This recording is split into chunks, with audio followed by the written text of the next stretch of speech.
Oh, it's a drone. Hi, everybody. Welcome back. Now, I think I made a bit of a poopy mistake yesterday. I'm really sorry, and thank you for being so polite and correcting it in a funny way. Normally, I post my films to Patreon the day before YouTube.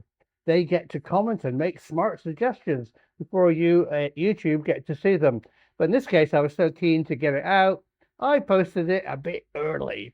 So my apologies. YouTube, of course, don't let creators update a URL, so I have to repost it with less of a poopy mistake. Overnight, I got a very interesting email. Remember these things under the Tic Tac? Well, I've heard from somebody who knows, possibly, what exactly they might be. One, take one. Hey, it's quite possible that the US Department of Defense don't know what UAPs are for two fascinating new reasons.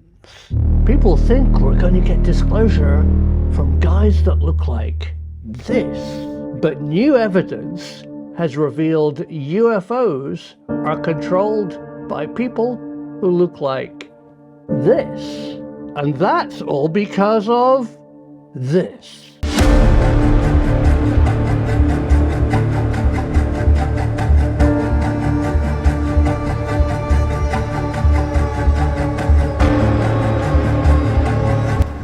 Hey, welcome back. Peace, love, and nuclear understanding. Ever since the Manhattan Project, advanced physics has been weaponized. But stop. What is advanced physics? It's a theory, it's an idea, it's a formula on a blackboard. Albert Einstein didn't invent the atomic bomb. He had a thought experiment, E equals mc squared, and he clearly said it would never work. There's nothing practical, physical about atomic energy. It's a way of physicists defining reality. When they came up with an image of an atom, this is just a graphical representation of an equation on a blackboard. And it's really wrong. The Manhattan Project to actually build a physical atomic weapon using theories was amazing. The idea actually only existed in people's heads. There was nothing practical. There was no material science to actually back it up. It was never going to work. But because of the commitment and the resources of the United States of America, they actually made a bomb. But after the Trinity test worked, and Hiroshima and Nagasaki, the world changed. The brilliant scientists who worked on the Manhattan Project thought that the technology should be shared for all mankind. But General Groves of the Department of Defense said absolutely not. It's ours. So that debate led to a political schism in the United States. Was the military getting too big for its boots? And that led to this, the first Atomic Energy Act. Let me read to you some of the things that the Act actually said. Congress ultimately decided that the subject of atomic energy required unique controls because its component parts, atomic weapons, atomic power, and atomic science, were largely inseparable. The Atomic Energy Act of 1946 transferred control of all aspects of atomic nuclear energy from the Army, which had managed the government's World War II Manhattan Project to produce bombs, to a 5-member civilian Atomic Energy Commission, the AEC. It prohibits the unauthorized dissemination of unclassified information pertaining to the design, security measures, in fact, anything with the word atomic in it. And listen to this very carefully. In the Atomic Energy Act, everything to do with atoms, whether it was atomic power, atomic bombs, or ionizing radiation from extraterrestrials, was locked away as a secret. And this is really strange. The information section of the Act reveals the atavistic depths that have been stirred by the release of atomic energy, having in their possession a fearful image of the god of war, which makes them stronger than all their enemies.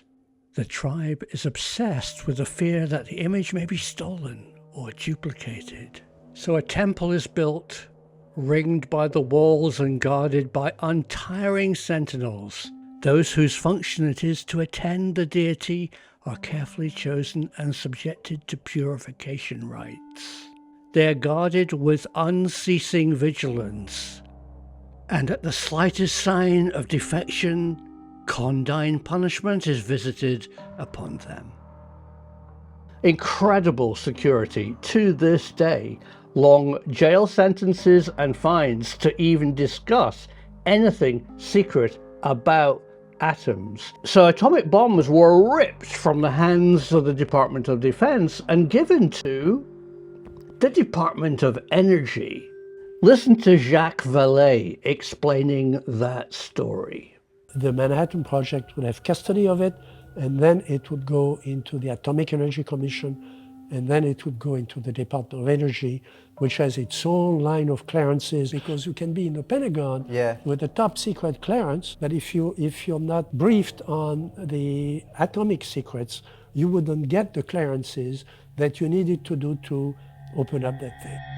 So what does that mean? Well, it answers a lot of questions. Maybe the Department of Defense aren't allowed to know what UAP are because their true nature falls into the remit of the Department of Energy. They seem to be interested in nuclear stuff. There is an absolute connection to nuclear. Yeah. Absolutely. Do you think it's the power unlock more than the destructive force?